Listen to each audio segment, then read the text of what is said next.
we were like always the opener on the tour, you know, following the big bus with our crappy van, you know, jackknifing the trailer on the way, like, oh, we'll be there a little late today, but, and then we ended up playing with Jim James from My Morning Jacket as his backing band, like his solo band, but also the opener. And that was really, really fun, because then there was like a budget for lighting on the stage, and a big stage, and a gorgeous screen, and LED screens, and pyrotechnics sometimes, you know? And that's when I realized, oh, we can do a lot of stuff here. So like playing Bonnaroo, I remember very, very vividly, everybody had apparently listened to one of our songs. So I heard like thousands of people singing along. I was crying. And I had created this beautiful piece for the LED wall with a friend of mine, dear friend of mine. And that was kind of the moment where I realized, like, I want to make super immersive stage shows, you know, and that's where I started to feel compelled to also bring in some storytelling and do more than just kind of like hit the next song, you know. Yeah, my question next was gonna be about, like, if you're thinking more as a musician or a storyteller or something else entirely, but I think you covered that. What does your creative process actually look like from idea to performance? Well, it's that's a really good question. With a band, it's a magical thing, because you know, you've been in a band. How much do you miss it? I miss it a lot. Yeah, I could cry in this moment how much I miss it. Producing solo music and performing solo is not my jam. I love being in the room with other people, and there's this like super magical, even spiritual, like you don't even know what's emerging right now. It's something new that you couldn't have produced on your own. For me, that's where the magic happens, and it was a very different process. I would just get in the room. I wouldn't have to like worry about Ableton, is this hooked up right, or whatever.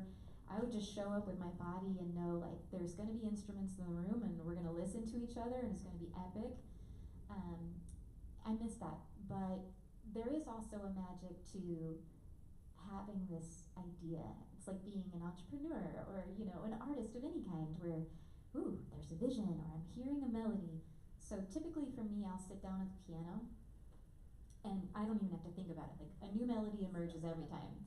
And I'm like, oh, I'm gonna record a little piece of that, take it downstairs to the Prophet, you know, kind of work that out in Ableton, and then suddenly I'm always hearing a harmony. I'm really a harmonizer, and that was my thing in Twin Limb, I was harmonizing.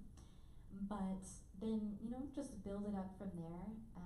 These days, as a mama, this is happening like across, you know, time.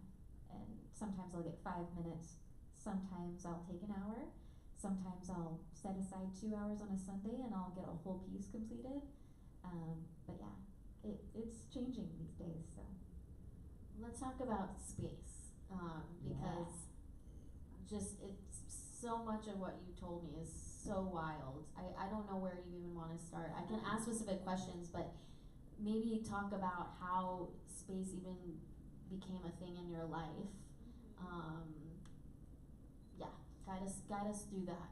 That's a great question. It was actually, it was on the 2016 tour with Jim, and I remember it was epic, because usually on previous tours, I would have to work full time. I was a programmer or a designer, and I would have to like be in the back with my hotspot on, you know, working, doing our huddles and stuff. I remember doing huddles during sound checks, like, yeah, hold on, I'm sorry, what? Yeah, I'm just gonna mute, sorry, snare, it's awful.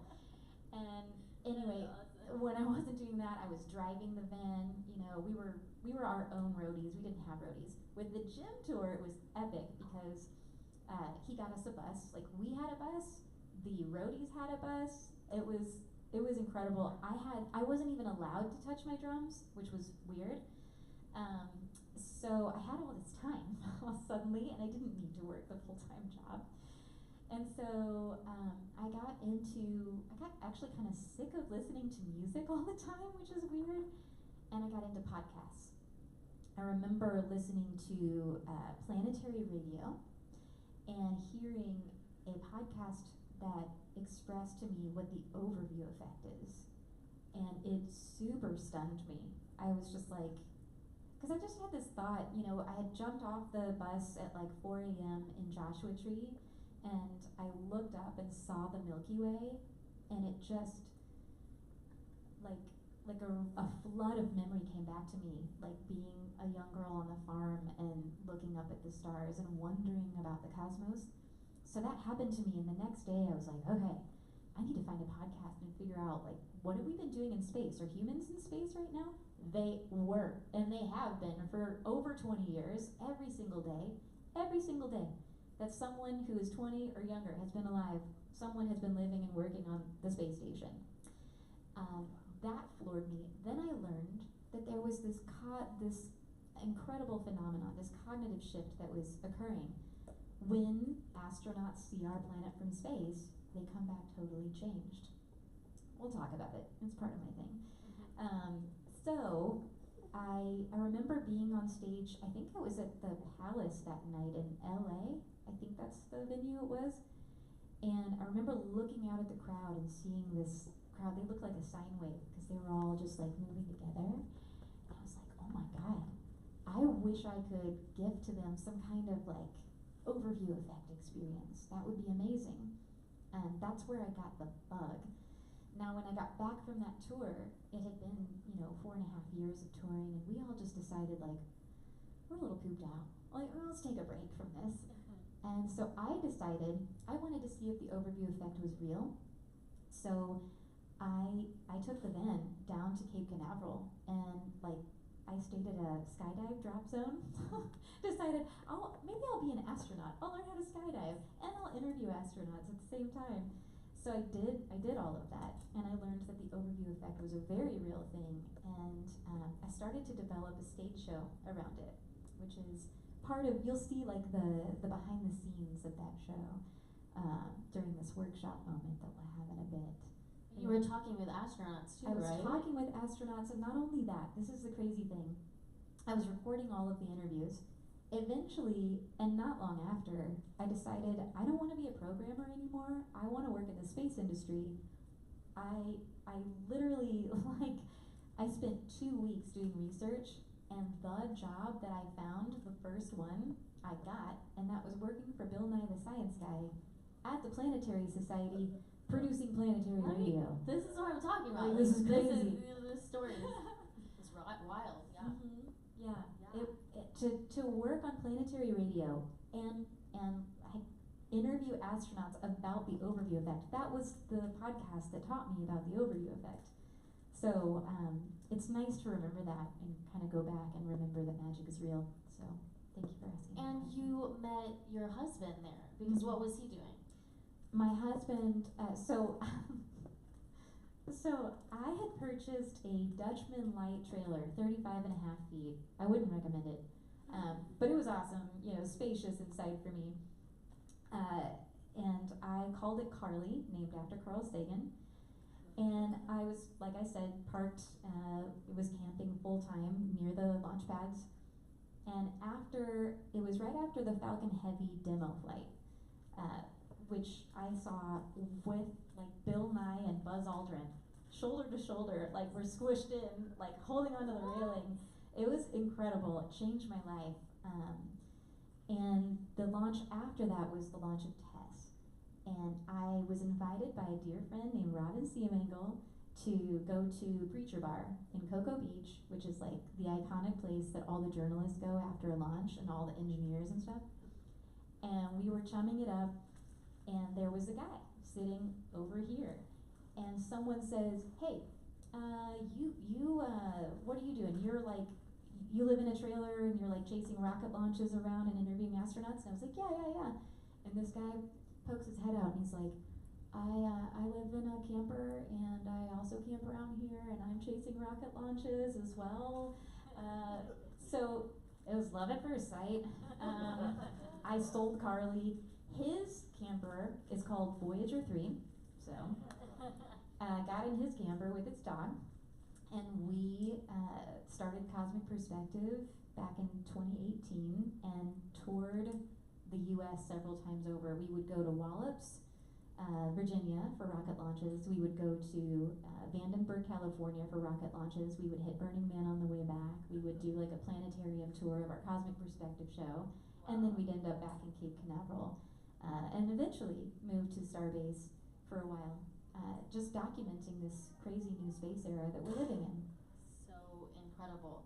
So your work explores the cosmos, both outer space and inner space, and you've talked about inner space to me, and she has this beautiful album book that talks about all. You have it with.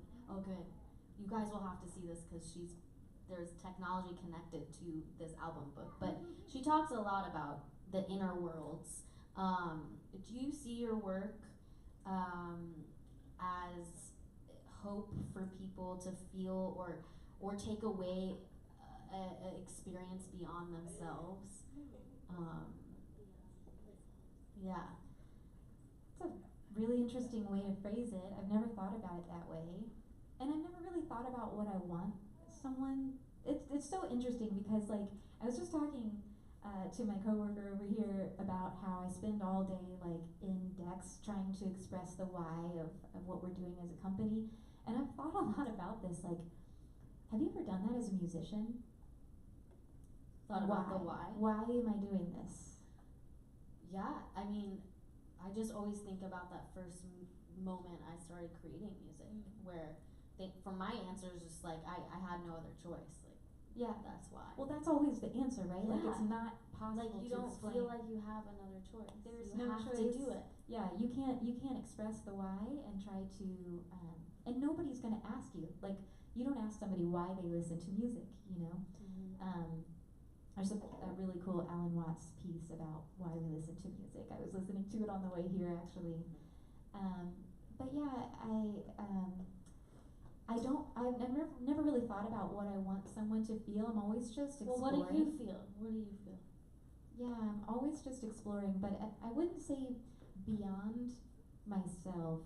I feel very much that it's just within myself, and the further out, I'll say this in a bit again, but the more that I think about cosmic exploration, space exploration, the more I talk to the astronauts, the more I look at these images of, the tiny, point of our galaxy that you can see with all of the beautiful stars and more galaxies and billions of stars. The more I think about all of this, the more I just feel like I'm exploring more deeply within. And it just feels like I'm more connected.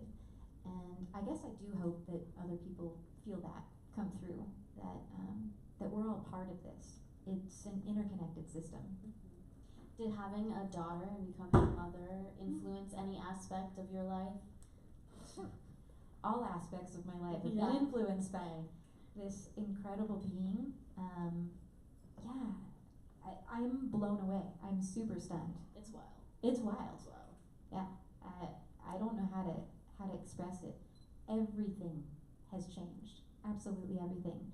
And I'm finding that I think I used to have this very rigid idea of what a musician is and what an artist is, and it was like full of expectation, like album cycle and tour and gotta be really good at performing and all this stuff.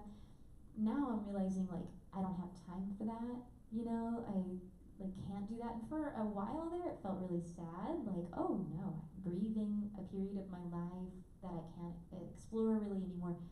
And then I just realized that story is all wrong, and really the whole thing is a beautiful work of art. It's the entire experience of being a mother.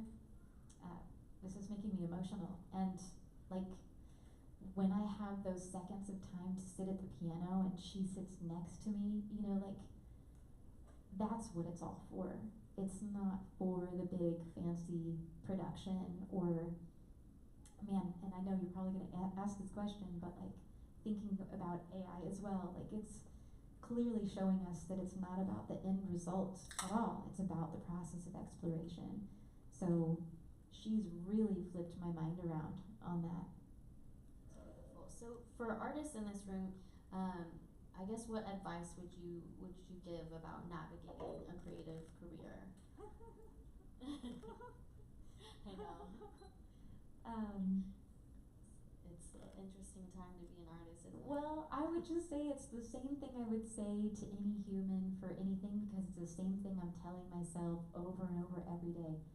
Release your expectation and just follow your loves. And don't tie an expectation to the outcome. You don't know what magic could possibly arise. So tell us more about Iceland Eclipse and all of these amazing festivals. She told me about Iceland Eclipse and then Egypt Eclipse, which like blew my mind. And then you had mentioned Atomica. We gotta talk a little bit about that because that's a wild festival too. So talk more about that and kind of your role in that. Yeah, so I'm Chief Experience Officer at IMXP, which is this incredible organization that is organizing celestial events, which is really carrying on the human tradition of gathering around these cosmic moments. And I've always seen the total solar eclipse since my first in 2017. Have you ever seen a total solar eclipse? Total. You would know. I don't know. Is it when we wore the glasses like a couple of years ago? Everyone was like. But you might have seen a partial. I don't know. Maybe. I think you would know. It's a wild experience. Like the sky in the middle of the day turns to night. Dark. Yeah. Yes. Yeah. Saw it once. And the temperature drops by 10 degrees. The wildlife goes insane. It's just one of these experiences that you can have with your feet planted on the planet that shows you the cosmic alignment, that shows you that we're a part of this incredible interconnected system. And so for me, it was like a no-brainer, like, oh my God, an overview effect on Earth. This literally is gifting us the cosmic perspective. But why don't we be intentional with this gathering, right? And come together, bring all of these incredible minds and thought leaders and innovators and artists together to experience that awe. And my favorite thing about Iceland Eclipse specifically is that the festival starts with the eclipse. So we experience that awe together through a gorgeous meditation ceremony. Yes, very intentional. And then for the next few days, we're going to celebrate with beautiful music, and we're going to have these incredible conversations about our past, our present, and our future as a species, and how we want to co-create that intentionally going forward. Not from a place of busyness or, our kind of daily frame of mind, but from that awe-inspired place where like all of the barriers have dissipated, and we're approaching things from that curious state instead. That's what so they're music festivals, but really behind the scenes, that's what they're about. And I'm really, really energized by this mission. So we have not only Iceland Eclipse in 2026, that's in August. We have Egypt Eclipse in 2027. Did I say 2026? 2027. Then New Zealand Eclipse 2028. And we have eclipse events all the way through to going to the moon and seeing an eclipse from the moon. Like, that's how far out we're planning. And in the meantime, there are some really cool opportunities that drop in our laps, like Atomica. You want me to talk about Atomica? Just real quick, it's so cool. It's something I haven't heard. So Atomica will take place outside of Roswell, New Mexico, in a decommissioned nuclear missile silo, in and around. So do I have to say anything else? I don't know. I'm super stoked. It's the same premise. So it's only 1,000 people. We'll be camping in shipped pods and RVs out in the desert, right? And there will be a stage, it'll be gorgeous, and there will be wellness things happening, and we'll have some select sessions inside the silo for like 50 people at a time. It'll be super unique. So a few more questions, and then we'll get to your beautiful presentation, Evolution of Music. What excites you about the future of technology and art? Actually, I wrote, I'm laughing at myself. I've been writing lately. Like, I get up at 4 a.m. and sometimes I'm like so in the work all day long, but like I have all of this rush of creative ideas and thoughts and energy. And the other day, I wrote this whole article I have yet to publish, but it's titled "The End of the Busy Work Era." I find myself actually doing a lot of busy work right now, but realizing that the tools are like there, like almost there, and I can soon realize how to be more efficient with them. And I'm excited for that. I'm excited for us to not have to sit around at a computer like this all day, you know? And instead be our human selves and be just like this. I do think that's what technology is going to offer if we choose to use it that way. And that's how I will choose to use it. Is there anything else you'd like to share before we open up for questions? And also your beautiful presentation and the Mi.Mu Gloves. Are you gonna talk about the Mi.Mu Gloves, or should we talk about them now? Oh, I'll talk about it. Okay, cool. While they're on. Yeah, okay. Don't worry. Do you have anything else you wanna tell us about? Covered a lot. Yeah, no, I don't think so. I just want to say how much I adore what you're doing, and I forgot about that email, so I'm glad you brought it up. I'm just really, really moved by your mission and your dedication, your passion, and I know that you have sacrificed your own music in much the same way that I have, so I just like want to empathize, but also say thank you for all you're doing to make the music industry better for artists like me and you and everyone else in here. Thank you, Annu. Well, also we have Devin Ryan, who's a part of Prosper, and Courtney Ryan. Thank you. And Gabriel Phoenix, and no one else a part of our team is here. But yeah, it's a team effort, as you know. It takes so many people coming together that believe, and yeah, I'm so honored to have you. So thank you for doing this. We're just gonna open up real quickly to Q&A if you have any questions, and then she's going to do this mind-blowing presentation I am so excited for. Well, I would call it a workshop. Workshop. It's a workshop. But does anybody have any questions for Annu?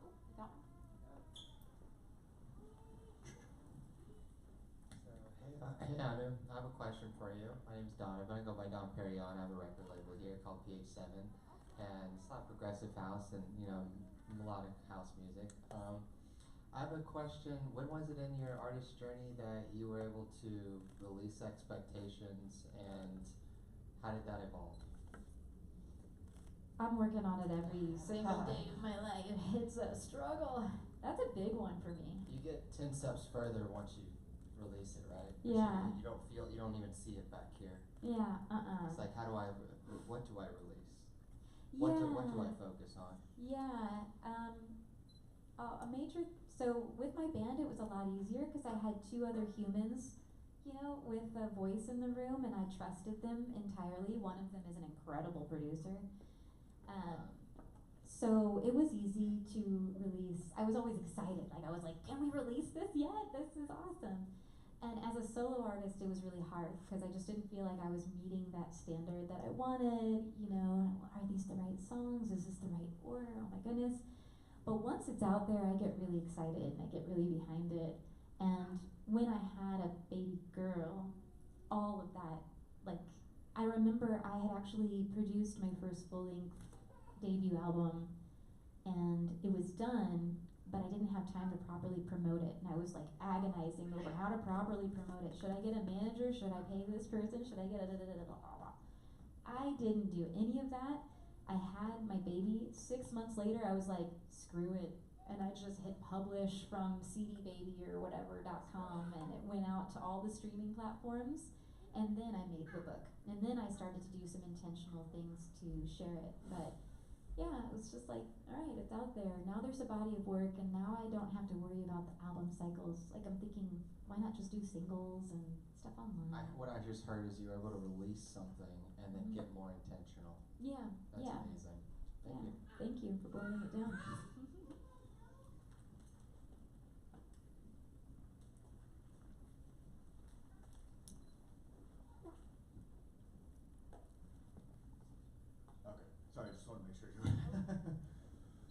So I have a question kind of along those lines.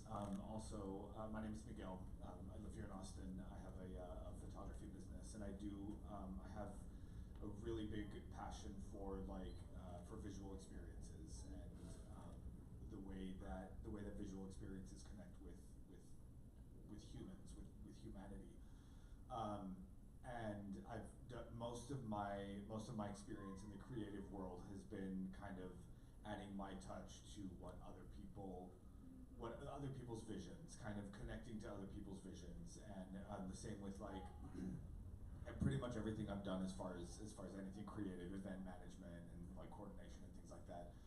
And so I'm kind of in this place in my life of finding okay, what the tools that I have and the creative experience that I have, what is the process like finding my voice and what my kind of niche in not my kind of niche in that in that field or in that thing, I guess because most of what I have done is connected to what other people's ideas and visions and stuff, and so it seems kind of daunting trying to figure out what is my vision, what do I create, I know that feeling so well, because that's the daunting feeling that I was talking about when I'm preparing a solo piece of music or a solo performance.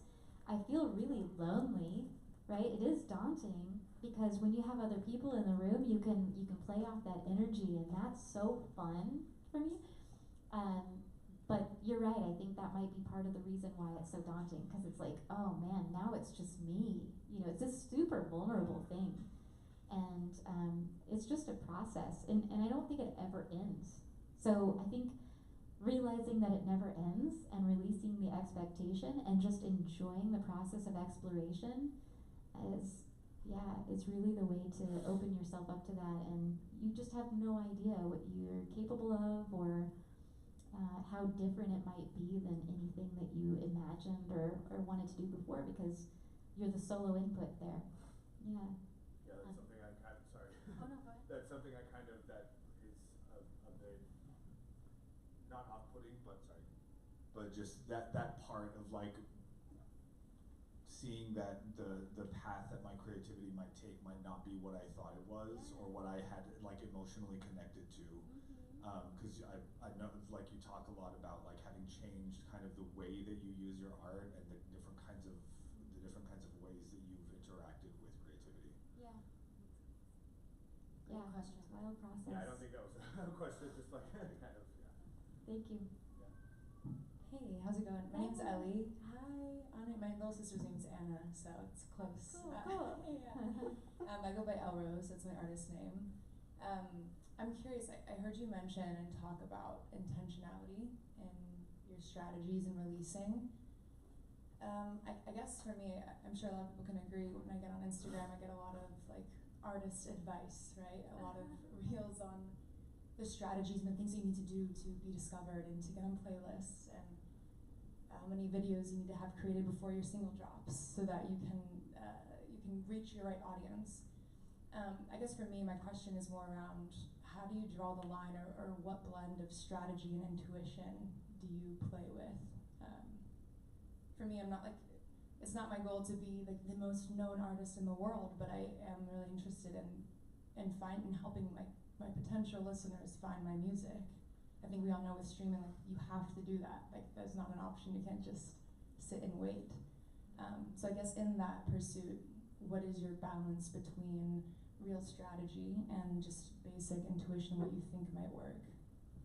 Well, one, I'm not the person to give the best advice, but I'll tell you what all of the intuitive emotion that comes up when you're saying all of those things. I know that feeling so well. It got me stuck for a long time. I couldn't release my album for the longest time because I was so stuck on those questions. And then I would find myself trying to implement one of all of the many strategies by myself, and it's crazy. Or then seeking out the right person to pay this massive percentage to. It drove me nuts. And then I realized nobody has any idea what they're talking about. They have no idea what they're talking about. They're just saying things. Like, we're in the midst of the craziest evolution right now. Technologically, we have no idea what's going to happen. The algorithms change every day, and we don't know when, like, some platform is going to be banned and the other one's going to change their algorithm entirely. Like, the whole follower thing being gone overnight, that was thanks to what? Instagram, TikTok, I don't know. Like, it just, we have no control over any of that. So I would say, have fun exploring what works well for you, and none of the rules apply. Like, I'm seeing them change on a daily basis. I still get all of the emails, and I'm like, oh my god, I'm so glad that I'm not like in this every single day, because it changes constantly. I think it's just important that you really, really enjoy whatever strategy you implement. It should feel as much like the art as the actual product that you've created. So if you enjoy connecting with people on live streams, do live streams as much as you want. If you enjoy connecting through, interviewing and something like that, do that and record it if it feels good. If you hate editing, have someone else do that, but you like sharing, no one has any idea. That's my advice. that is true. There's part of that is true. If I can add to that, also, with Prosper, a lot of what we are exploring is just the power of direct connection and community. And I think that will be a power we will always have. So the more we can directly connect with the people that support us, that will always be something that goes beyond the algorithm. And finding creative ways to do that. Before Prosper, I think, like, I always just say, like, mailing lists are great, and that's still technology. It's simple, right? Having your own website where people can go directly to you and everything you're doing. There are all these platforms. We are exhausted. And all of this, it's an attention economy, right? And people are passive consumers at this point. The way the algorithms work, there's no way that everyone can see everyone, right? And if they even want to be seen more, they gotta pay more, right? And sometimes that doesn't even do anything. So the more we can create physical experiences and also experiences that are direct to the fan and to the community, like, the better it's going to be, And monetizing too. I think that's a big part of Prosper. It's looking at, like, how can we look at these physical experiences and this physical media and these direct connections and create sustainability out of that? Because we don't trust the algorithm, right? And I think there's power in that community. The last thing, you did remind me, like, the only kind of, like, real success, if you want to call it that, I would say success is that you find yourself in flow and loving what you're doing, but that I found in the music industry was just play. If you enjoy it, play out as much as you can, and then suddenly someone will see you, like Jim, and be like, oh man, you guys should take them on tour, and then that just, like, continues for years, and, like, that's the way. And plus, that's where you meet your people. Yeah. And build your community. But that's like connection, right? It's just like, you never know who you're gonna connect with too. It's like, there could be one person that brings you to another level where none of that playlisting, none of that, streaming was ever going to help you. But being in a room with 10 people, it's powerful. And that's what I love so much about music. Like, you could be in a room with one person performing or 100 people, and it's the biggest impact. Yeah. Plus merch. Merch is great. Merch is always great. Do we have any other questions? Yes. Hi, I'm Ricky. I'm a video game designer. And before that, though, I was a dental technician. Yeah. Nice work. Exactly. So I had Exploration. this is part of my question. It's not about me, I swear. It's that I had a pivot moment where I wasn't happy. The bills are paid. Things are great. I have a career. I went to school, graduated. We're doing it. We're doing it, right? But why? Why am I not happy? Why aren't things clicking? I want to know your moment. What made it click for you that you were like, I gotta put on gloves and make stuff happen? Like, what was this? What was that moment? Yeah, actually, I've made a good living as a programmer. I have not made a living since then. But I remember just being like, set, and I bought a house, and done all the things, traveled the world, and that was cool. I really enjoyed that. But yeah, I just found myself 18 hours a day like this in front of the computer, and it got pretty lonely, and I found myself in a marriage that was very bad, and so I broke. I just like broke entirely, hit bottom, and that's when I magically met my musical soulmate Lacey. She just like ended up in my pool. I was like, "Who are you? Let's go upstairs. Let's make music." And I never looked back, and I remember just feeling like that magic with her and remembering the music. I had abandoned it for a long time. It just re-stirred my soul, and I said to myself, I don't care about all of this. I will give all of this up. And I did. And I lived in a camper. That's awesome. And I Thank you sold so my much. house. Yes. So Thank you. cool. Yeah. Oh, thank you so much. Any other questions? We have time for 7:30. 7:30. We want an hour. Oh, okay. Great. 45. Any other questions? No? Okay, great. Well, now we're gonna do a whole workshop, and this is gonna be such a treat. So, give it up. She's gonna set up for a minute, but Yeah, if you guys want to get a juice or go to the bathroom or something, you can. Otherwise, it'll just take me a minute. Take a And quick break. Okay. I'm just going to share my favorite music technology with you. It'll be very nerdy and super fun, actually.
Testing, check, check, check.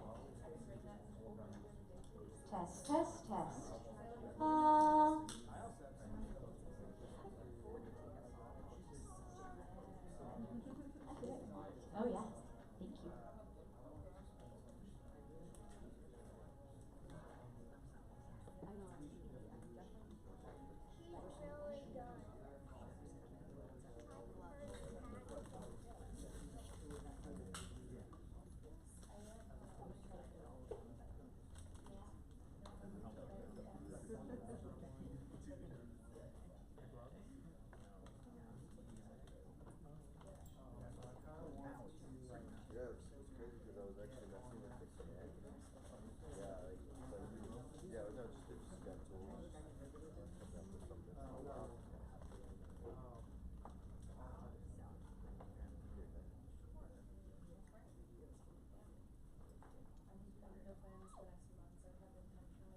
How's it sound?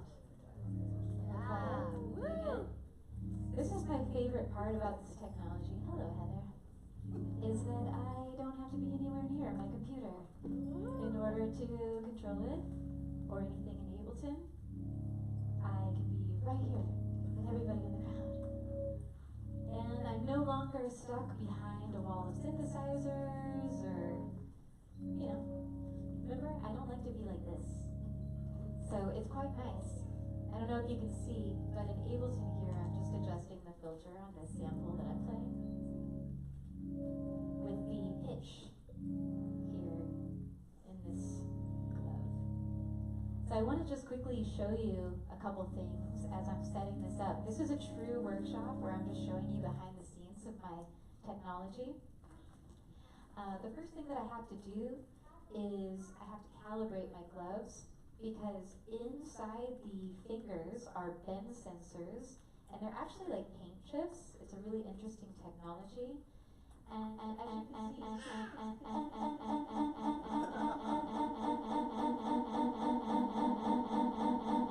Sorry, that was my looper. I should put it on full mute and just show you what it means to calibrate my gloves. So you can see here, every single knuckle is read by the computer. This is the interface called Glover. And what I'm doing right now is I have 2 wrist locks on either glove, and they have Wi-Fi chips inside them. The Wi-Fi, then the chip sends a signal to my router, which is here. The router connects to my computer, and it's just a little local network that we have going. So then that allows me to send MIDI data or OSC data to my computer, and Glover then translates all of that, and I tell Glover, when I make a certain posture, I want you to do this thing, and then it communicates with Resolute, Ableton, Touch Designer, whatever you want. You can actually control like robots with this, you don't have to just make music. But anyway, in order to make it function, I have to calibrate my gloves, and they use machine learning algorithms to understand the way that I make my postures. So I actually have to train them. And sometimes if the humidity is different in a particular room, the paint chips behave differently, so I have to retrain it, like right now, how to behave. So I just have to press my little calibration tool here and open and close my hand like 10 times. And it'll start to get better at reading me in the moment. I have to do that for both.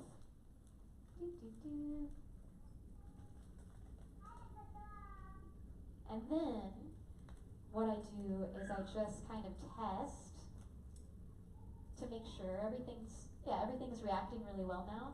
And then I have programmed these postures. So I can say, like, if I make a fist and I'm pointing up, I want to make this sound. If I make a 1 finger point this way, I want this to happen.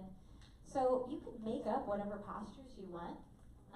But I have fist, so that's working well. Open hand, puppet hand, 1 finger point, rock. Oh. So now I have to teach it, like, okay, it's not picking up my pinky every time, like right there. So I just click it, and then save, and then peace, and secret finger, yeah. And I'll check that on the left. 1 finger point, rock, peace, secret finger, open hand. Okay, cool. So that's that. And right now, I'm doing a couple things actually, and I'll share a little bit more about this in a second, but basically I'm controlling through Glover, Ableton, and Resolute, and when I click on my little buttons, you can probably see these little mechanical buttons I have here, I'm able to change the scene. So I was just able to change what I'm doing in Glover, and I'm changing what's happening in Ableton. You can kind of follow along. It's moving down the scenes the way that I've set it up. So, pretty cool. Oh, little clicky there, eh? Let's see. That's me not sound checking properly. That's okay.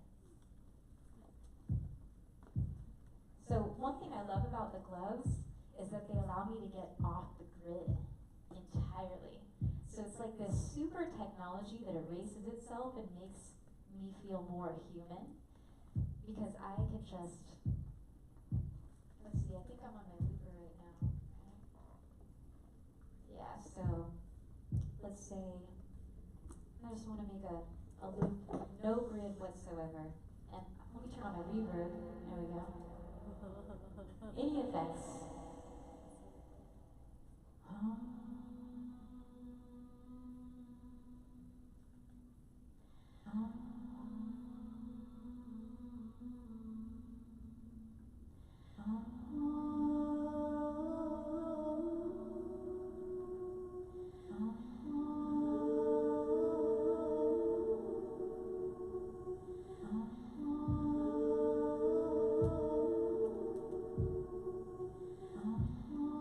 No grid whatsoever. I just love that I can kind of, like make a beat just based on how I'm feeling in the moment. I can follow my heartbeat. I don't have to follow a rigid tempo. I love that.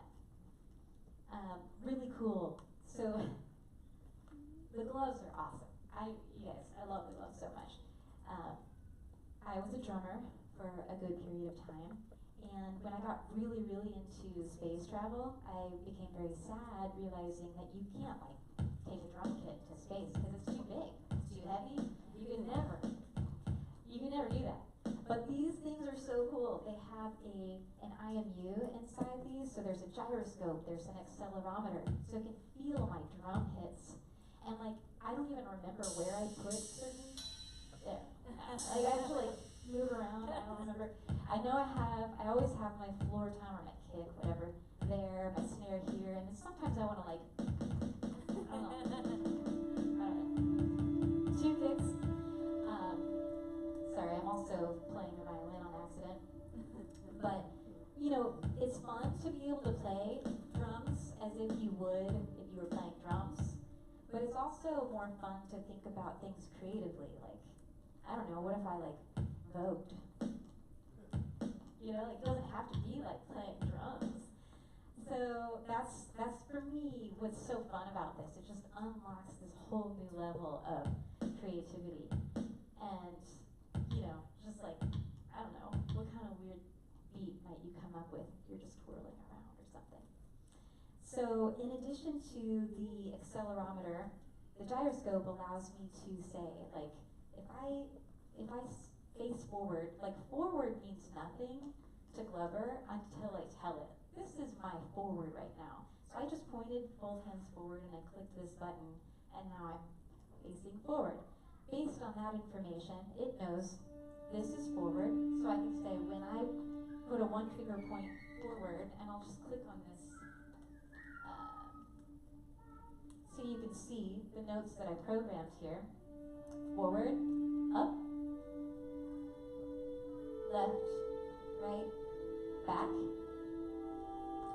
and then if I'm floating in space, it doesn't even matter what direction I am. Like, let's just find some notes that work well together.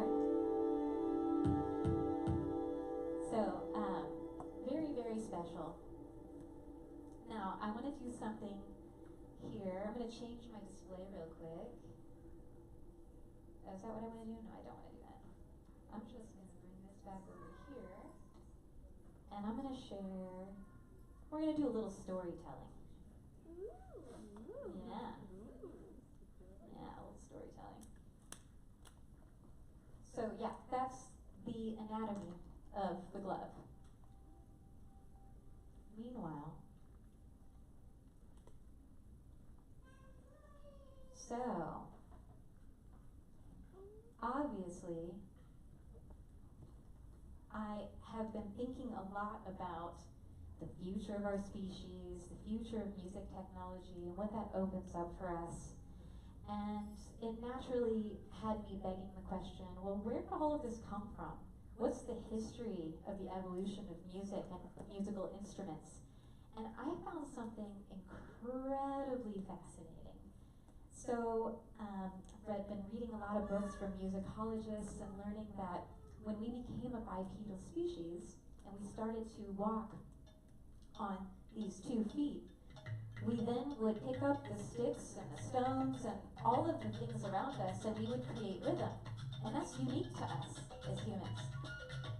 And then I found out, maybe even more fascinating, that before we spoke language, most scientists believe that we used our voice to sing. And that in our singing, we formed bonds with one another. And that's likely what led to the survival of our species. So we would call out to one another, we would form bonds with our young, but also we would sit around the fire and form bonds through song. And then music and language evolved together. And then the first actual instrument that was found on the fossil record, now they've seen rhythmic markings on stones as far back as 70,000 BC, but in 42,000 BC, we see the bone flute. A flute made from bird bone. So just rudimentary holes for rudimentary notes. And then as our species traversed the planet, we began to harvest different materials from our environment around us. And with each new material, we found a new set of tools, a new set of instruments. Each new instrument brings with it a new set of notes, a new form of expression. Gets more and more complex as we go. And some of those are perfect for solo introspection. So we developed our inner world through our music exploration through these new technologies. Some for communal celebration. Our culture continued to develop based on the way that we use these tools to express ourselves and connect. And then, I think it was in the 1700s that we were gifted one of the most beautiful instruments on the planet, and that is the piano. And that forms the basis of all modern melody, at least in the West, right? But then, in the 1900s, something very magical happened. We beautiful humans learned to harness the power of electricity and convert it into sound through synthesis. And now, with digital synthesis, these gloves on my hands obviously have access to literally anything, any recorded sample in the world. All of human history I have really at my fingertips if I want. And as you can see here, obviously it's a far more exponential graph than what I can show. But what I'm so fascinated by is that only in the last decade do you see these inventions, everything that I'm using to produce this show, last decade. And now, with the exponential rate of evolution of the rest of technology, we have no idea what's coming. So I'm constantly thinking, like, what are the things around us that we're going to use to further the way that we express and create? Now, I wonder if any super nerds here recognized any of the samples. Yeah, you know. Oh, yeah, there it is. So, all the samples that I was just pulling out of thin air, they came from the Voyager Golden Record, which was launched into space long, long ago. And are you all familiar with the Voyager Golden Record? No? Awesome. Okay, cool. So this is the Voyager 1 spacecraft. On it is this beautiful record. It was designed by Carl Sagan and his team. NASA said, we're going to send a probe into interstellar space, apologies. So it's going to leave our solar system after many years. And if some kind of intelligence were to come upon it, we want them to understand something about us humans. So this is essentially an interstellar message in a bottle. There are instructions on the record for how to play it. And so I think it's really beautiful that yes, they did include a lot of data and math on the record, but also a selection of music from around the world that truly represents humanity. And when this spacecraft was leaving our solar system, but hadn't quite yet left, it reached the other side of Saturn.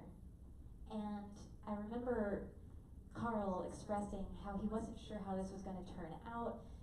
NASA didn't really want them to do this, but he said, I think it's important for us to have the spacecraft turn around for a second and take a selfie of planet Earth. And so it did. And when the data came back, they thought there was an issue, that nothing turned out here. But in fact, they realized that this was not a speck of dust.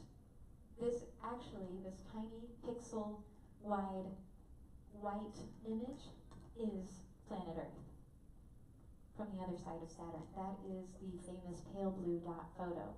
Everything that we know and love, all of human history, as Carl Sagan says, can be seen there suspended in a sunbeam. And I think it's really important that we remember that every time we explore further, we pause, we look back, and we learn something profound about ourselves. Now, where are we going? Well, I learned, as you heard, that we have been living and working in space for well over 20 years now. And I became super fascinated by that. And I've been interviewing a lot of these astronauts. Some of these are dear friends now, Katie Coleman and Don Pettit, for example. So these people have been not only doing science and engineering in space, but they also took with them their humanity. There's been clarinets, that's a tenor sax up there. There's a huge keyboard, an old electronic keyboard on the Japanese module of the space station, guitars on the Mir space station, and tons of guitars in space at this point. And the only instrument, actually there are two instruments that were designed in the space environment, and that is trash cans to become a set of drums, and this didgeridoo that legend Don Pettit created out of a vacuum hose. And I actually interviewed my dear friend, astronaut Nicole Stott. She said, don't tell him I cleaned up mouse poop with that on the mission before that. When I try and play the guitar, it's not hanging on a strap. So as I play the guitar, it's like trying to play a guitar that's floating by. And so it's really hard if you're playing around the neck to get accurate fretting and accurate picking. There's a lot of buzzing and popping when I play guitar up here, but it's still a magical place to write music and to play music. You have to strap yourself into the piano to play it. Well, actually, to be able to press the pedal, which I did on the foot restraint below, if you don't strap yourself in, you find yourself slowly drifting away from the piano.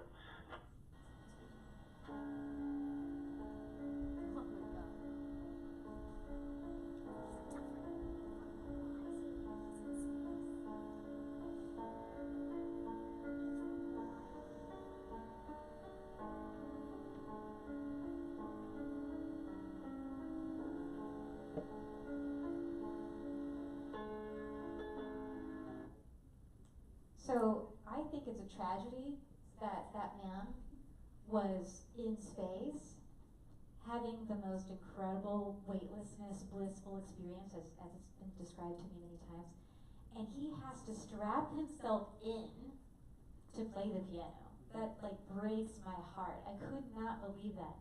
And I thought about this extremely incredible experience that Bruce McCandless had in 1984 when he was floating untethered above the planet. He was testing out a new jetpack technology. This brave man was just floating by himself in the void. And I thought, man, if only they could go and outside with that piano, and give me 1 second here because I have ghosts in my machine, as happens. Yeah. So imagine if he had access to his piano while he's floating around, just like in space. Can you imagine if he was able to translate that inner experience right there in the moment? That would be amazing. And so this inspired me to write my first song on the Gloves. This song is called River. I'm just going to perform a little bit of it. weaker. I think this was back in like 2020. I had just received the gloves with Bruce as my inspiration, thinking, how would it feel to be suspended in the void, right there, with your piano at your fingertips?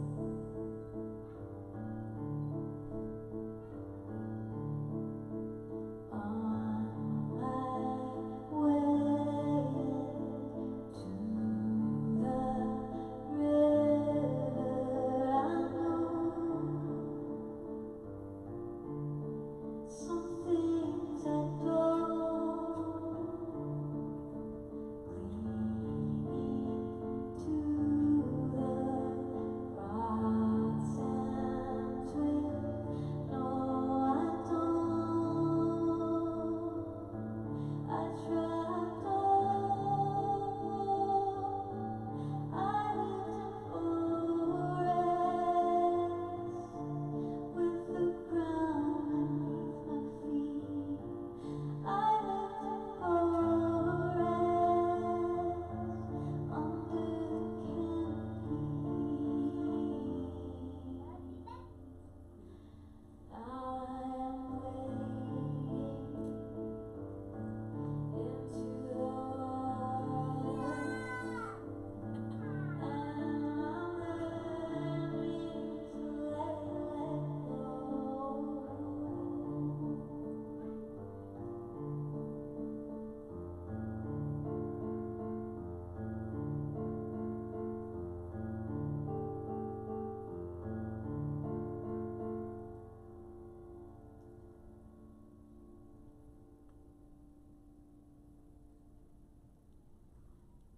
That's the number 3.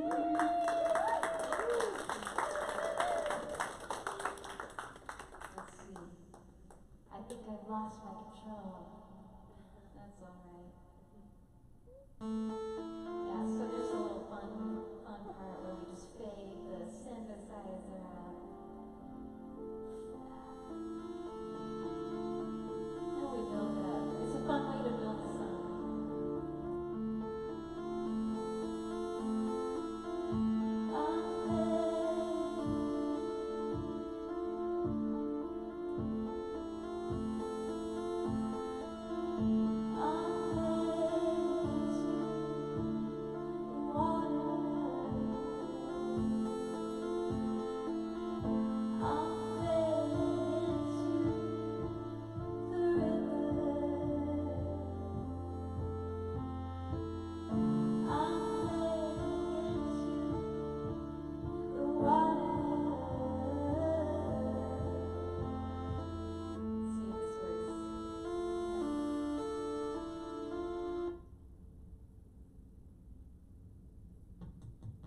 Watch when you go to space. Sorry. There we go. Anyway, this is what happens when you become a mama. You don't, have a lot of time to prepare a show. But anyway, as I was talking about earlier with you, Lauren, I discovered this incredible experience that astronauts have when they're floating in space and they see the reality of our planet hanging in the vastness. And they recognize that we all share this little spaceship together. We're on this cosmic trajectory.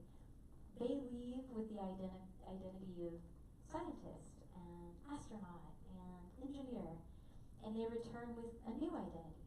Often they'll say, I'm also now a humanitarian. I am a conservationist. I am an artist, compelled to share my perspective with the rest of the world. And this phenomenon is called the overview effect, and it was a phrase coined by my now dear, dear friend and mentor, Frank White, who we have to get to space. We're raising money to send Frank to space right now, so please give moondow.com/overview. But this man gave us a new language and a new mythology to express this incredible new space age that we're living in. But I spent years since 2016 on interviewing astronauts and realizing that they're all kind of saying the same things. So I started to pull out a lot of the patterns in their speech, and you'll hear now some of that. I wanted to pull that out for you so you can understand what it is they're really feeling while they're up there.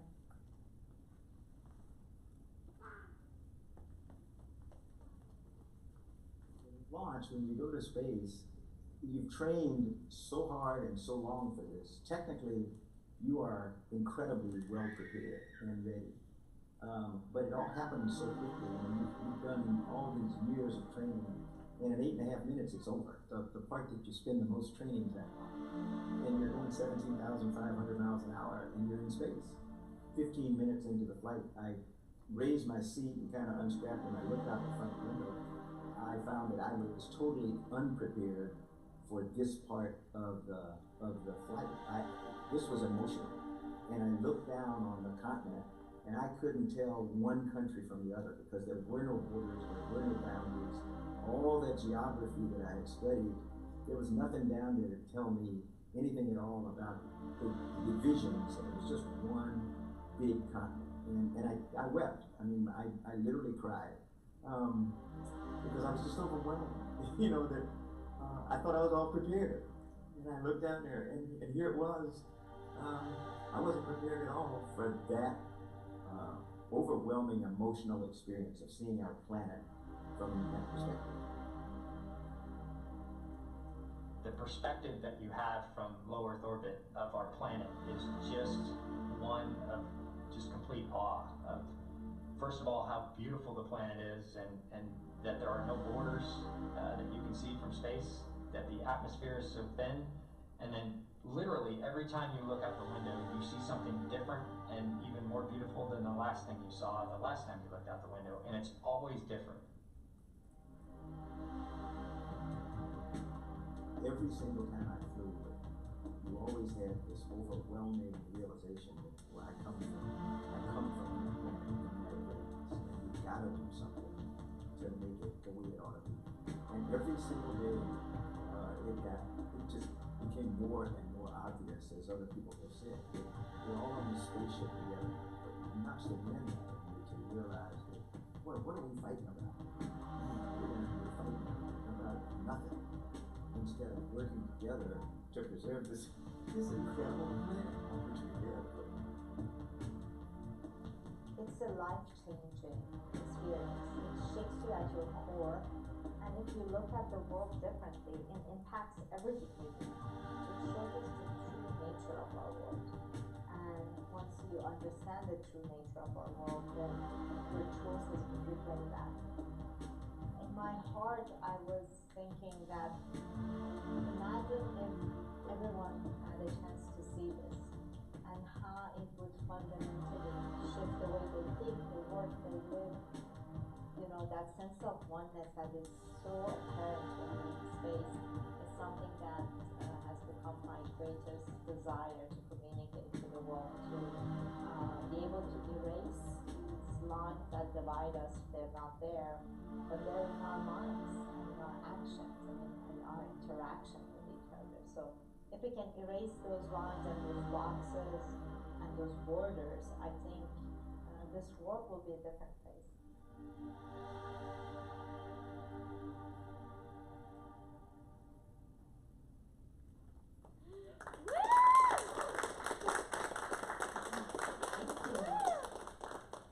So, Lauren, I don't know if you want to do this, but I kind of tried to do something with one of your songs, and I thought it would be fun to make this, like, we've done some storytelling, but what if we did a little bit of an interactive workshop to actually show you how it might be magical to use the gloves to break up a song?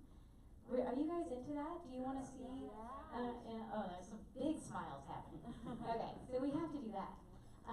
I'm going to open this file, and actually, I think it's a really beautiful way. Oh, cool! I thought that was me. I don't remember doing that. Cool.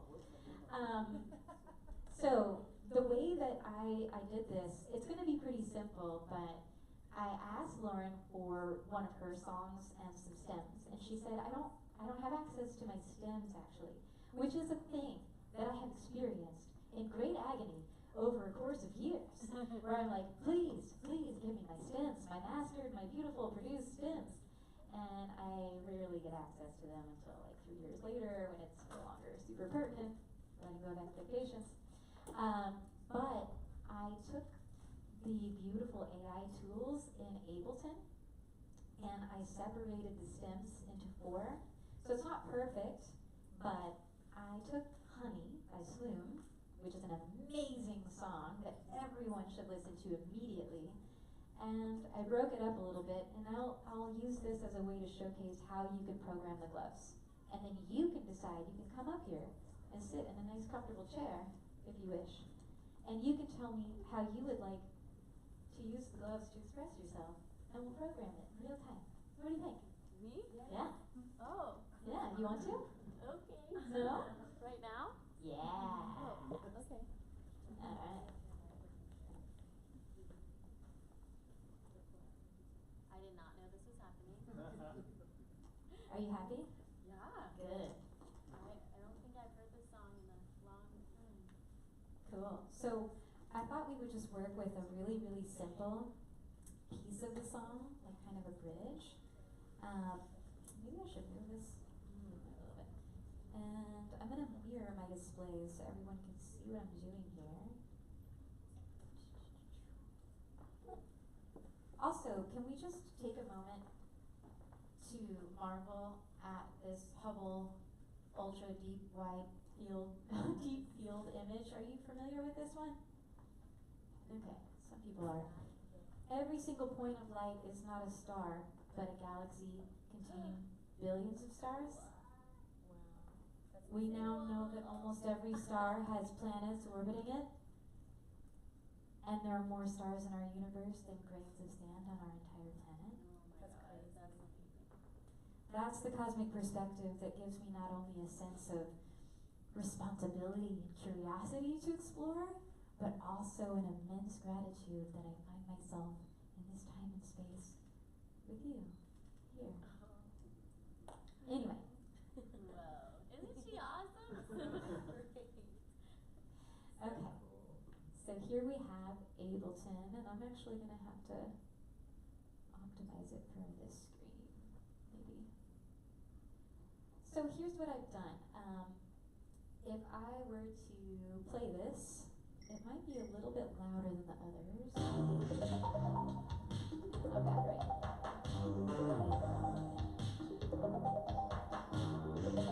Nice work.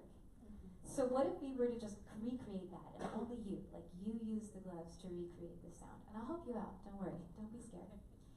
But the first thing that we have to do, so again, I had the full track up here, and with Ableton 12 Suite, I was able to just literally right click, and I think it was separate stems to new audio tracks. And within about 15 seconds, I got these separated stems. So you'll hear cool vocals. You'll hear the drums.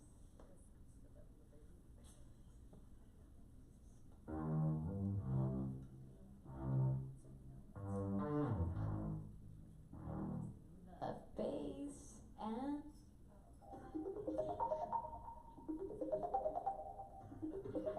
twinkles. I call them the twinkles. And so I've already done some pre-work here. It's a little bit tricky, like the gliding.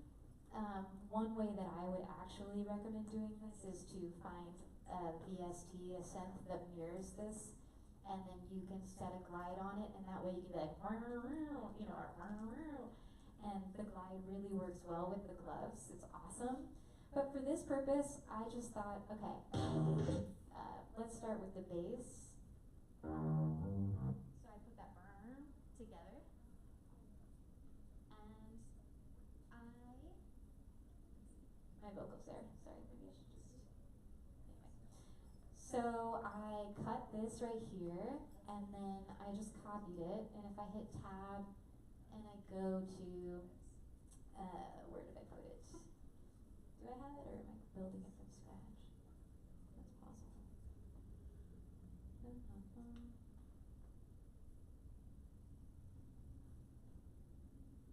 Oh, maybe we're building it from scratch. Is that true? Oh yeah, okay. I put in the twinkles. So here's what I do. I really, really like this approach. Is everybody here familiar with Ableton? Or is this like totally new to most people? Okay. Anywho, So what I did was I searched for the drum rack and I threw it down here, and then I threw the samples onto the drum rack. Twinkles, we'll start with twinkles. So you're gonna play. So you really only have two postures that you need to use. But what would feel natural for you to like? Yeah, I guess. Yeah? Like you're kind of doing like a one finger point Yeah. kind of thing. Yeah. That's nice, yeah. So that's what we can do. So you get used to it. Like the more you play with the gloves, you're like, oh, okay, this is cool. So we have these here, and now all I have to do is figure out what note this is. Actually, forget it. I guess it's C1, C sharp 1, which is listed here. You know, you don't put the sample right on it. And then I need to go to Glover, and I need to create a new thingy, which I believe I have done. Or did I? Yeah, honey. Alright, twinkles. So we've got on right here MIDI channel 4, we're going to send some twinkle notes. I'm going to go down to C1. Is that true? Maybe that's not the note that it is. Oh yeah, probably is, because in Ableton, I just have to say, listen to channel 4. And I'm realizing that I'm missing I'm also new to Ableton 12. And so I'm trying to find the audio settings. Anybody know? Top left. Top left. Where? I'm looking for right here where the audio faders typically are. You click tab on your MacBook. Brings me here. Click tab again. That's okay. I can actually choose it here. But yeah, show me. I never got stuck here. Yeah, I thought it was down here. Oh, there it is. Perfect. Thank you. So now we can see MIDI channel 4 is selected, and I'm going to arm it for listening. And then I'm going to go to the Glover, and I'm going to say, okay, so when I go this way, so that's a one finger point to the right, right? On my right hand. So the right glove, I'm going to put the orientation as, the posture, one finger point, pull this down, I just drag it over, and then direction, right. And then that's going to trigger C1.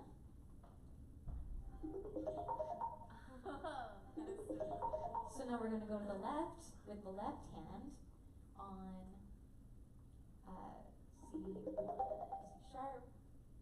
So that will be left hand, direction left, posture, one finger point. So now,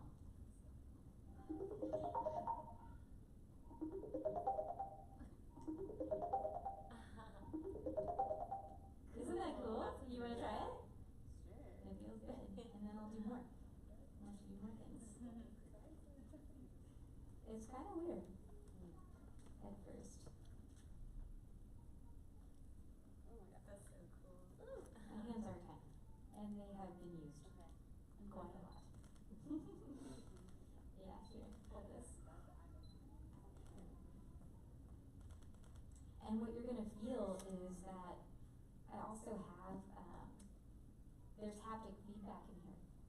So like, if I turn on my reverb, I want to know that my reverb is on without looking and without being able to hear myself. Sometimes there's not a good monitor situation, right?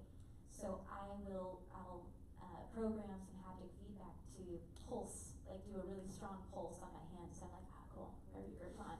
And it pulses my other hand when it's turned off.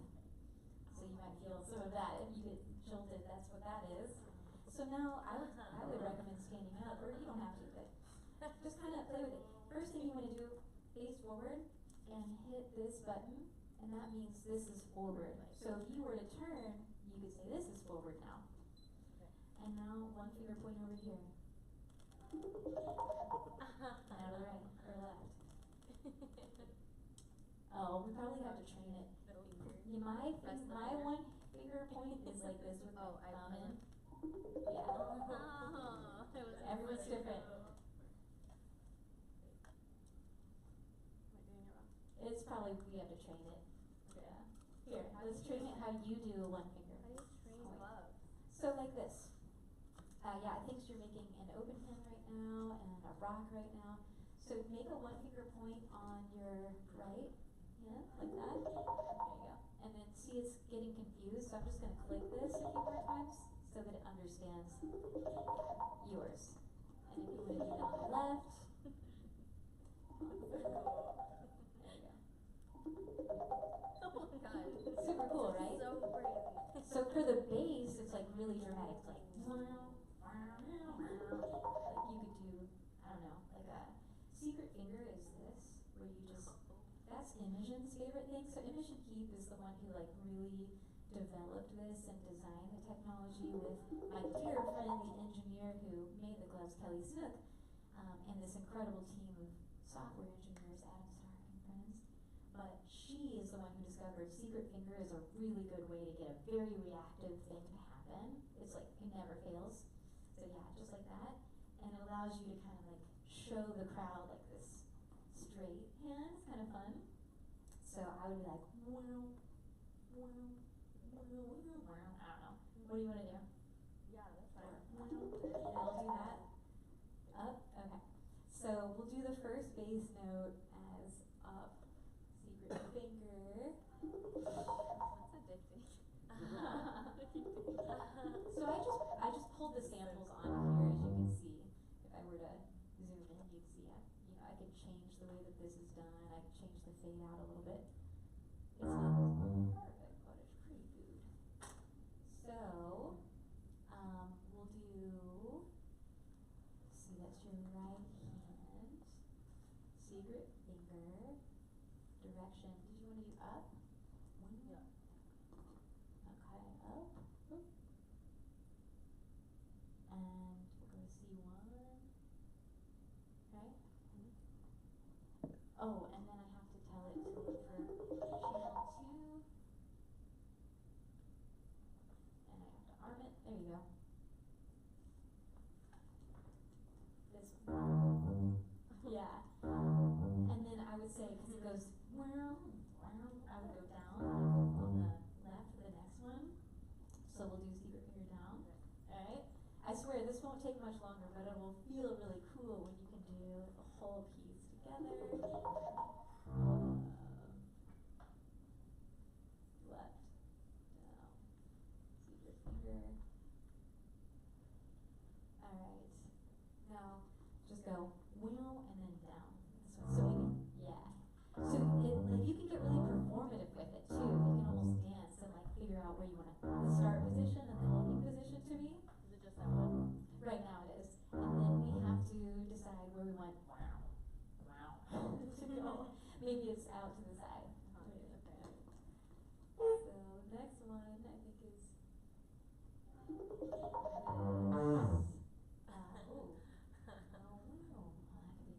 Up there, yeah, up on that one. That's a good idea.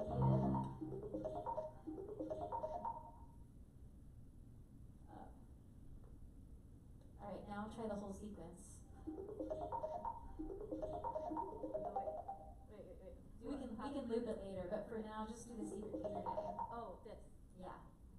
Which I think is over. How did we do that? Did we do up? Yeah. Oh, we have conflicting ups. That's my bad. Yeah, I'm sorry. This one will to the left. Alright, now try it again. Which one? So go up. Yeah? Maybe we have to teach it secret finger again. And then go out to the, oh, did I just do that? Is it secret finger still? Yeah. Let's look and make sure it's triggering right. Keep doing secret finger on your right hand. Let me just make sure it's picking it up. It's not. There you go.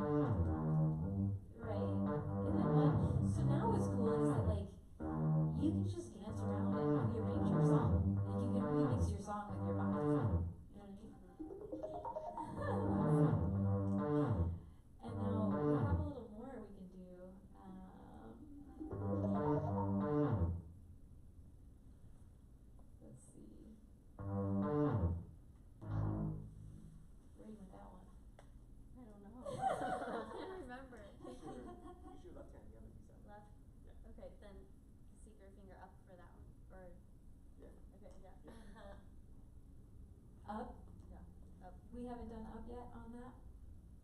I don't think so. That's secret finger. Alright, now try the secrets again. Okay. I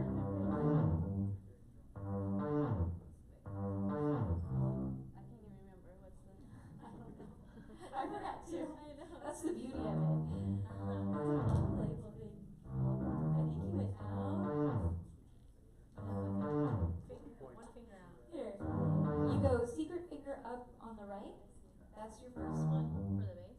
And then you go down. So you go up, down, and then you go right. So it's up, down, right, up. Do you want to do Up, it? down, down, and right on this one. Up, left. It's true. It's really, really wild. It does feel trippy. But doesn't it feel awesome? Yeah. It's like a new instrument to learn, right? It is. Yeah. And you don't have anything reacting to you. I guess that's why I'm really drawn to it and why I'm super drawn to space. It's like this idea of weightlessness and like not having that friction. In space, anytime you have to touch something, it will make you float the opposite direction, right? Because there's no friction keeping you in place. And here too, like you don't have a drum to hit, you don't have keys to press. You're Yeah, just like, spatial. yeah, it's odd and it takes getting used to, but Do you want the back? if you want. I don't That's think it. I'm gonna be able to do the whole song. That's right. That's it. I mean, you can always trigger, full tracks, or you can loop. Like I like to, in my sets, typically I do a lot of looping. But one challenge I have is that people don't know, unless you take all this time to do the demo and express that the gloves are a thing, people don't know that you're doing anything. They think, oh, she's just waving her arms around. Why is she doing that? That's very strange. And what are those weird looking gloves? But otherwise, it just looks like I'm lip syncing or, playing over a track. So, yeah, what was it?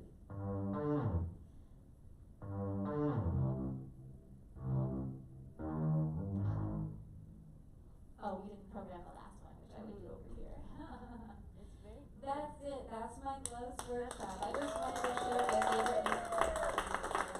Thank you very much. Any questions or anybody want to try them on? I'll try them on. Yeah? Yeah, I'll do it. Alright, come here.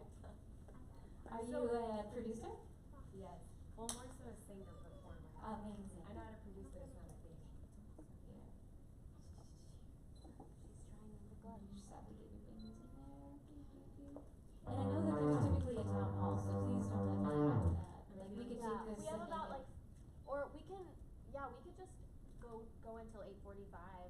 Normally we end with an open town hall if people want to share, but is everybody okay with just doing this until the end?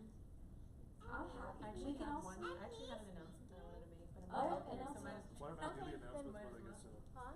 Why don't I take the mic while they get set up? Okay.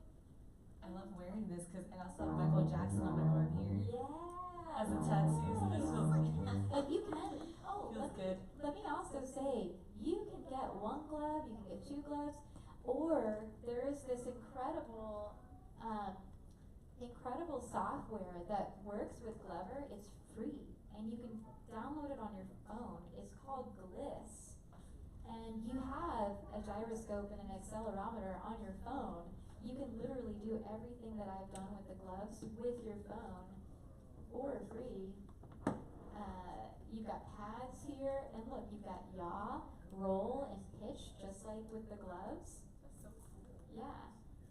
And pads to, put stuff on, and then sliders and faders and stuff. There you go. Before I do my hand thing, I want to make an announcement. So, I'm hosting this Empower Music Arts Festival on November 8th at the Austin Garden, Secret Garden, the studio, and the If You Know You Know rooftop. And we're looking for performers. So applications just opened up last week. So open to all-female lineup of DJs, and it's going to be aerialists and burlesque and fire flow and comedians and a poetry slam and educational workshops and like South by, but make it Empower Her themed. So applications for that open, and I'm also hosting a ATX Music Video Film Festival at the Cabana Club this summer on on July 18th, and it's red carpet energy. So the film music world. Imagine like people coming in their tuxedos and their red silk dresses with bathing suits underneath, and yeah, it's gonna be live nominee performances and Q&A panel and music video screenings.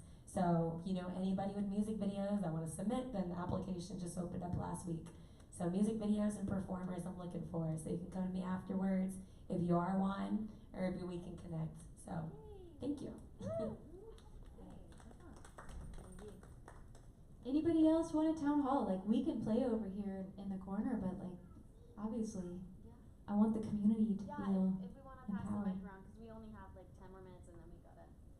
So basically, the end of our town halls is we pass around the mic, and if anybody wants to share anything they have going on, or any thoughts, or anything.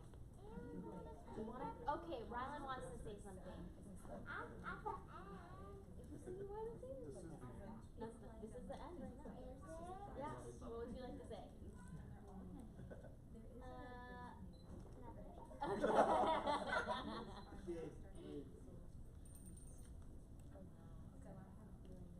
Anna. What's up, Anna? By the way, Anna.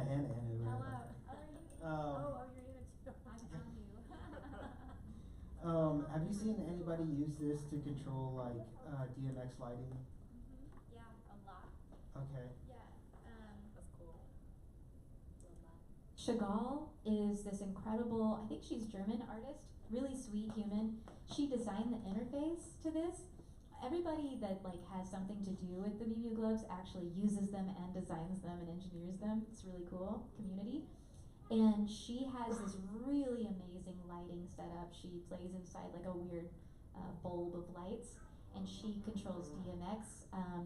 A lot of people will control, like I've been using Arena this whole time, even though just kind of like a PowerPoint.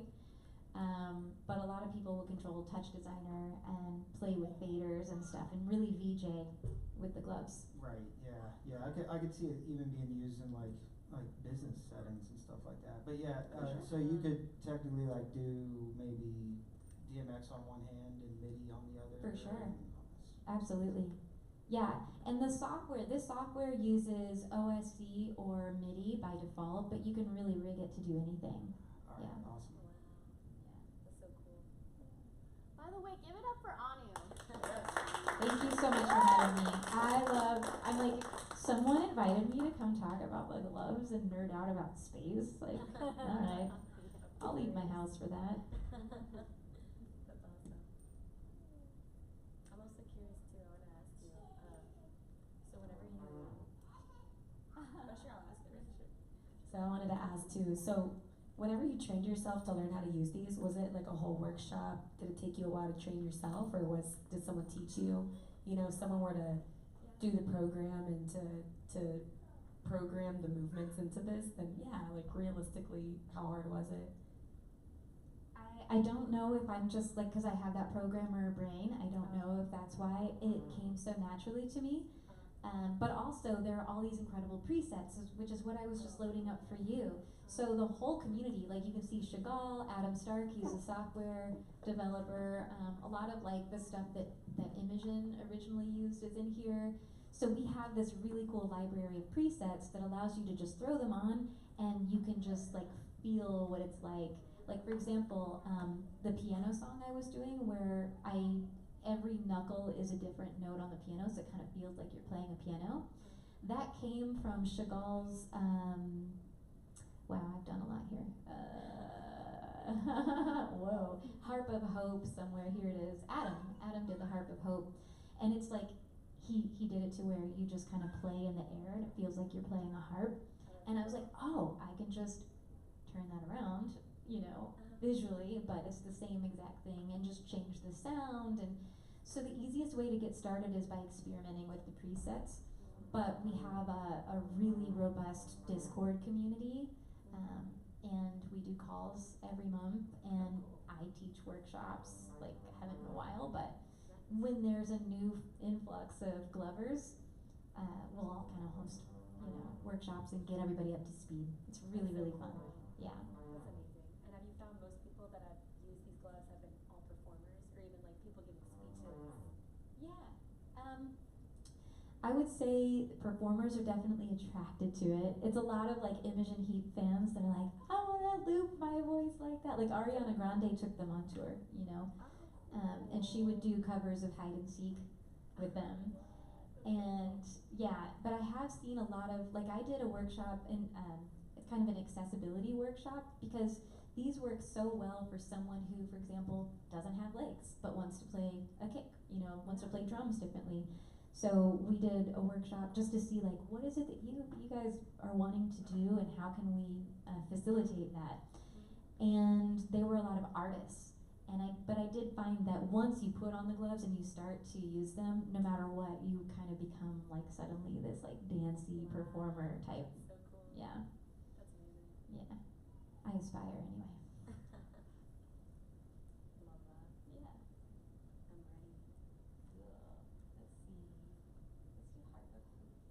Actually, I'm just looking for a good preset that kind of gives you a good feeling for it.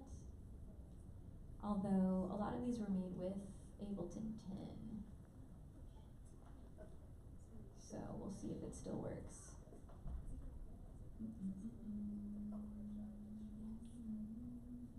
This one's good. I like this one a lot. Yes.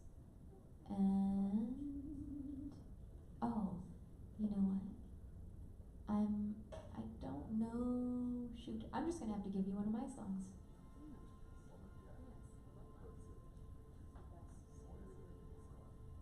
All right, make a one finger point right now. Not sure if that was anything. Oh, she's lighting up.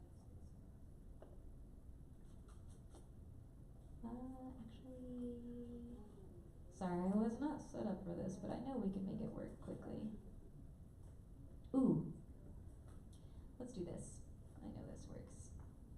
So I'm obsessed with Aurora. She's an adorable pixie, and she has a gorgeous song called Everything Matters.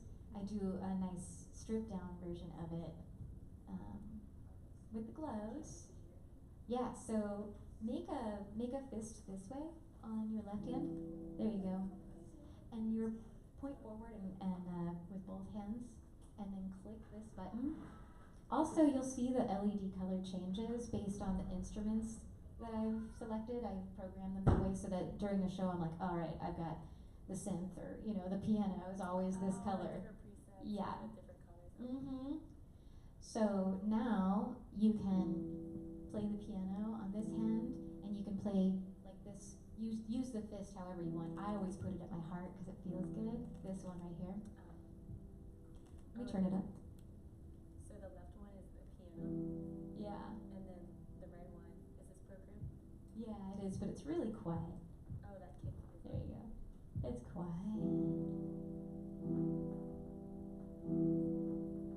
Oh, just wow. I'm like, where is it? Are you doing it? Yeah, it's probably a matter of training it.